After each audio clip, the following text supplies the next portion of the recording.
એ લાગે શિકારી,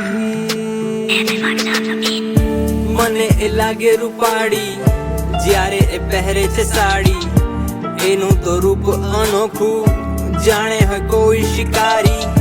મને એ લાગે રૂપાળી જ્યારે એ પહેરે છે સાડી, એનું તો રૂપ અનોખું જાણે હોય કોઈ શિકારી. મને એ લાગે રૂપાળી જ્યારે એ પહેરે છે સાડી, એનું તો રૂપ અનોખું જાણે હોય કોઈ શિકારી. લખવા બેઠો પ્રેમ ને બાર વરસાદ પડે, આવ્યો એનો ટેક્સ મને લવ યુ કહે. હું લખવા બેઠો તો એના પર ગીત એકે ફોન કરી મને કેમ ના રિપ્લાય કરે. એને કેમ કરી કહું આઈ એમ મેકિંગ અ સોંગ, એનો ટોપિક છે એ તેથી રહું છું હું મૌન.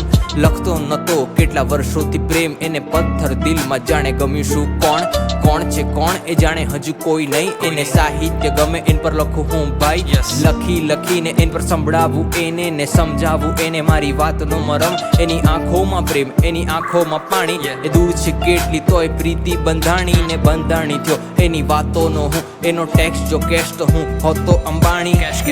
મને એ મને એ મને એ લાગે રૂપાળી લાગે રૂપાળી, મને એ લાગે રૂપાળી, મને એ લાગે રૂપાળી, મને એ લાગે રૂપાળી જ્યારે એ પહેરે છે સાડી. એ વાતો કરે ઊંડી જાણે ફિલોસોફી ક્લાસ, અમે કલ્પનામાં ખોવાઈએ આવે ધ્રુવ દાદાની વાત. સાર મહિનો સાર બસ એટલો હતો, એ બંધનોથી દૂર ને અમે બંધાયા આજ નહીં. આજે હું બેસું છું નર્મદા કિનારે, એ વાગોડું છું જે થયો નથી ભૂતકાળ. એ આવે વિચાર ને હું લખવા બેસું ને રહી જાય અધૂરું આવે એનો સંચાર. ને સંસારમાં સંચારના માધ્યમથી જોડાયા માધ્યમ બન્યું અમારી વાતોનું મન.